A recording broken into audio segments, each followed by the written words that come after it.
Hello students, and welcome back to our discussion of Chapter 5. We're going to discuss the last two theories, the new trade theory and Michael Porter's theory.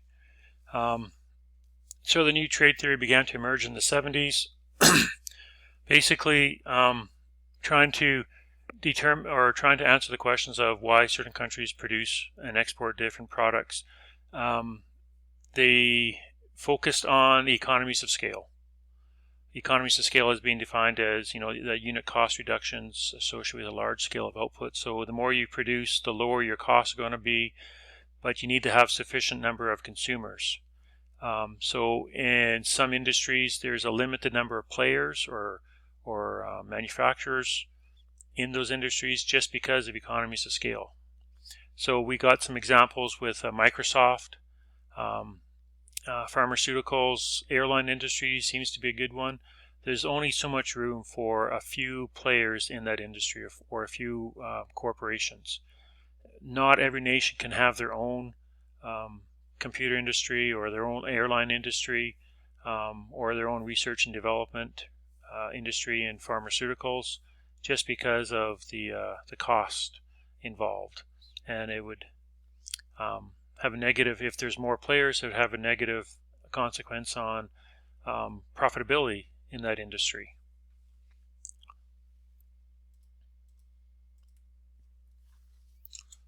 So increasing product variety and reducing costs. So just textbook goes into a little scenario where, without free trade or without trade at all, those small national markets would not have certain industries because they would not have, because of economies of scale, they would not have sufficient resources to produce those very expensive products, and there would not be enough buyers in their small national market to make the production worthwhile. With trade, however, some nations with various factor endowments set up industries because there's a global market of consumers now. There's more consumers than there are just in their smaller national market. So that global market can better realize economies of scale. So that is the new trade theory, the economies of scale. Michael Porter's theory, competitive advantage. He argues that there's 4 broad attributes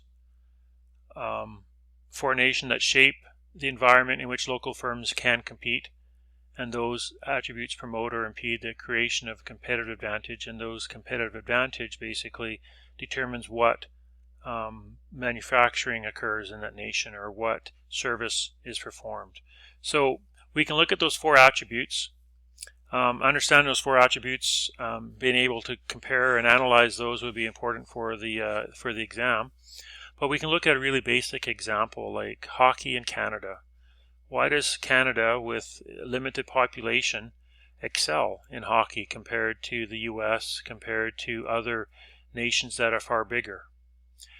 We can look at these 4 attributes and they'll help us understand why Canada is perhaps an exporter of hockey. There is the first attribute is demand conditions. There's very high, perhaps in some cases, unrealistically high demand for hockey success in Canada, whereas in other nations, not as much. Sure, hockey is played in the U.S., but it's not as viewed, or as, it doesn't have the same high demand as, say, baseball, basketball, and football would. So because of the demand conditions in Canada, high demand is going to relate to perhaps more opportunities for success.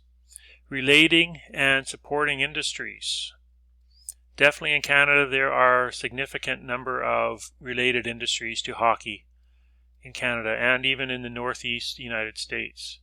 Not so much in other parts of the world, not so much in Florida, for example, even though their team one of their teams has done well in the National Hockey League. But generally you're not going to find as many supporting industries of that. Basically for all your equipment, for coach training, for official training, for player development as well. There's various supporting industries. Factor endowments. Why do Canadians or most Canadians play hockey or enjoy watching hockey? It's because, well, in the winter months, we have lots of ice and snow and cold weather. So we have a winter-based activity requirement or need, and hockey fills that. It's really difficult to, perhaps play soccer year-round. It's a little easier in Canada to play hockey, at least for most of the year. Firm strategy, structure, and rivalry.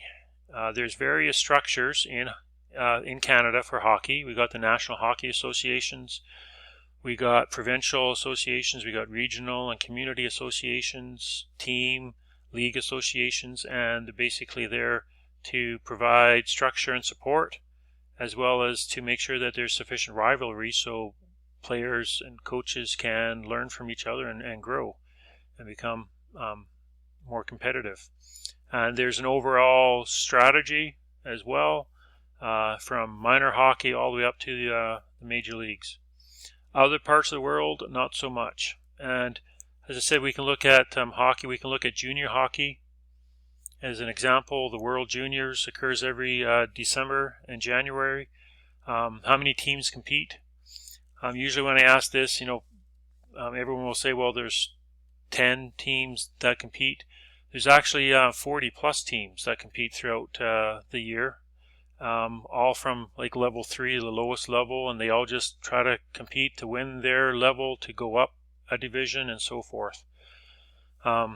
We generally don't see that lower level hockey on TV, but there are significant number of teams involved from Australia, New Zealand, the Middle East at one time had a team.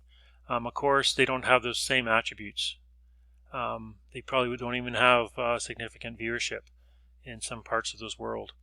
Another case in point with hockey being a good example, the World Juniors this year, 2020/2021, is being held in Edmonton. It was supposed to be held in Red Deer, but because of the virus, it's going to be held in Edmonton alone. And basically they said that Canada would be the only place that there would still be demand for at least watching hockey on TV. And because of that, they have awarded Canada or Edmonton and Red Deer the Nationals for next season, next year as well. It's when they do have tournaments in Canada, that's the only time when the World Junior Association makes any money, but that's just hockey, World Juniors in Canada. So we can go on to Michael Porter's theory of national competitive advantage. That's the diamond shape we'll talk about later on. There's his theory. There's his nice little diamond. We can go on to this is what I meant. Implications for international businesses. Some things that businesses have to be engaged about. So those three factors, implications we'll talk about in these last few slides. Location implications. Different countries have particular advantages in different productive activities. Basically, from what it says in your textbook, it makes sense for that firm to disperse its productive activities to various parts of the world, various countries where they can be performed most efficiently. So if you're producing a product that has 4 different stages of development, one's labor intensive, one's capital intensive, you're going to find parts of the world where it's going to, if it's labor intensive, put it where there's cheaper labor. Capital intensive, put it where your capital is, and ship your product in different stages of development to those different outfits. So that's what we mean by location implications. And it's always better to be close to your final consumer as well. So even your end product, where you're going to sell it, if you have a particular consumer area, then you want to be close to them. First mover implications. Firms that establish a first mover advantage usually dominate global trade in that product. research has shown that it does pay. It does pay to invest substantial financial resources in trying to be that first mover, first one in, or an early mover. There are some huge significant benefits in doing that, even if it means several years of losses before that new product or venture becomes profitable. So there is some research showing that it does pay off to be that first one in there. Your brand becomes synonymous with the industry. Policy implications, basically saying that international businesses should lobby their government, their local government, to promote free trade and or develop various trade restrictions. And that's something that hasn't really worked with U.S. with Trump, when he basically almost outlaws imports. A lot of their imported products are needed in the manufacturing of products that they're producing in the States, and there might not be any other source material for that. So he has received a lot of complaints and inquiries from American businesses who need that imported product as a raw material in producing their finished good. So that is it for Chapter 5.